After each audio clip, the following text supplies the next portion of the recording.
যেহেতু একজন ছাত্র সন্ন্যাসী তার গুরুর কাছে গিয়ে বললেন, গুরু, আমি আর এই মন্দিরে থাকতে পারবো না। আমি এই জায়গা ছেড়ে একটি শান্তিপূর্ণ এবং শান্ত মঠে যেতে চাই। তখন গুরু সন্ন্যাসী জিজ্ঞেস করলেন, কেন? এই মন্দিরের কি হয়েছে? কি ঘটেছে আমাকে বলুন। তখন ছাত্র সন্ন্যাসী বললেন, দেখুন, এই মন্দিরের সবাই আমার কাছে বিষাক্ত। এই মন্দিরে কিছু সন্ন্যাসী রয়েছেন যারা রাজনীতিতে খুব বেশি, এবং আরও কিছু সন্ন্যাসী আছেন যারা সবসময় আমার সম্পর্কে এবং অন্যদের সম্পর্কে নেতিবাচক কথা বলেন। আর কিছু কিছু আছে যারা তাদের সারাদিন শুধু গসিপ করা ছাড়া আর কিছুই করে না। আমি মনে করি না যে আমি এই মন্দিরে আমার আধ্যাত্মিক জীবন অনুশীলন করতে পারি। দয়া করে আমাকে একটি শান্তিপূর্ণ এবং শান্ত মঠে যেতে দিন, যেখানে আমার চারপাশে কোনো বিষাক্ত মানুষ নেই। তখন গুরু সন্ন্যাসী বললেন, ঠিক আছে, আমি তোমাকে যেতে দিচ্ছি, কিন্তু যাওয়ার আগে তোমাকে শেষবারের মতো আমার একটা উপকার করতে হবে। তখন ছাত্র সন্ন্যাসী বললেন, বলুন ওস্তাদ, আমি আপনার জন্য কি করব? তারপর ওস্তাদ সন্ন্যাসী এক চামচ জল নিয়ে ছাত্র সন্ন্যাসীকে দিয়ে বললেন, এই চামচ জল আপনাকে মঠের চারপাশে নিয়ে যেতে হবে এবং আমার কাছে নিয়ে আসতে হবে।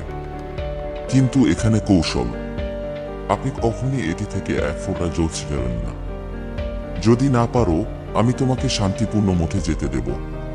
তাই এই অদ্ভুত অনুরোধটি পূরণ করে মাস্টার তাকে একটি শান্তিপূর্ণ মঠে যেতে দেবেন ভেবে ছাত্র সন্ন্যাসী এক চামচ জল নিয়ে মঠের চারপাশে নিয়ে যান এবং এটি থেকে এক ফোঁটাও ছিটকে না পড়ে। তাই কয়েক ঘন্টা পর ছাত্র সন্ন্যাসী খুশি মুখে আবার মাস্টারের কাছে এসে বললেন, ওস্তাদ, আমি এটা করেছি। আমি মঠ থেকে এক ফোঁটা না ছিটকেও এই চামচ ভরে জল বয়ে নিয়েছি। তাই এখন আমাকে একটি শান্তিপূর্ণ মঠে যেতে দিন। তখন গুরু সন্ন্যাসী বললেন, ঠিক আছে আমার ছাত্র, তুমি যেতে পার, কিন্তু যাওয়ার আগে একটা কথা বলো। আপনি যখন মঠের চারপাশে চামচ জল নিয়ে যাচ্ছিলেন, আপনি কি সন্ন্যাসীদের কাউকে রাজনীতি নিয়ে কথা বলতে শুনেছেন? আপনি কি কোনো সন্ন্যাসীদের সম্পর্কে গসিপিং শুনেছেন? অন্য ব্যক্তিরা, আপনি কি কোনো সন্ন্যাসীদের আপনার সম্পর্কে নেতিবাচক কথা বলতে শুনেছেন? তখন ছাত্র সন্ন্যাসী বললেন, গুরু, আমি চামচের দিকে নিবদ্ধ ছিলাম এবং সে সব আওয়াজ শোনার সময় আমার ছিল না। যারা গোলমাল। তারপর মাস্টার সন্ন্যাসী বললেন, আমার ছাত্র, দেখুন, আপনি যদি আপনার লক্ষ্যে পুরোপুরি মনোনিবেশ করেন এবং যদি আপনি উদ্দেশ্যের প্রতি পুরোপুরি মনোনিবেশ করেন, তবে আপনার চারপাশের অন্যান্য নেতিবাচক শব্দ শোনার সময় আপনার কাছে থাকবে না। মনে রাখবেন, আপনি এই পৃথিবীতে যেখানেই যান না কেন, আপনার চারপাশে নেতিবাচক মানুষের সাথে দেখা হবে। কিন্তু যদি সম্পূর্ণরূপে আপনার লক্ষ্য এবং আপনার বৃহত্তর উদ্দেশ্যের উপর ফোকাস, অন্যান্য সমস্ত নেতিবাচক মানুষ এবং অন্যান্য সমস্ত শব্দ যা আপনি শুনতে পান তা কেবল গোলমাল ছাড়া কিছুই নয়। ভদ্রমহিলা এবং ভদ্রলোকেরা, আমরা আমাদের জীবনে কি ফোকাস করি তা সবই। আমরা অন্যান্য মানুষের আচরণ, অন্যান্য মানুষের শব্দ এবং অন্যান্য মানুষের জীবনের উপর যত বেশি মনোনিবেশ করব, আমাদের চারপাশে অনেক বিষাক্ত মানুষ থাকবে।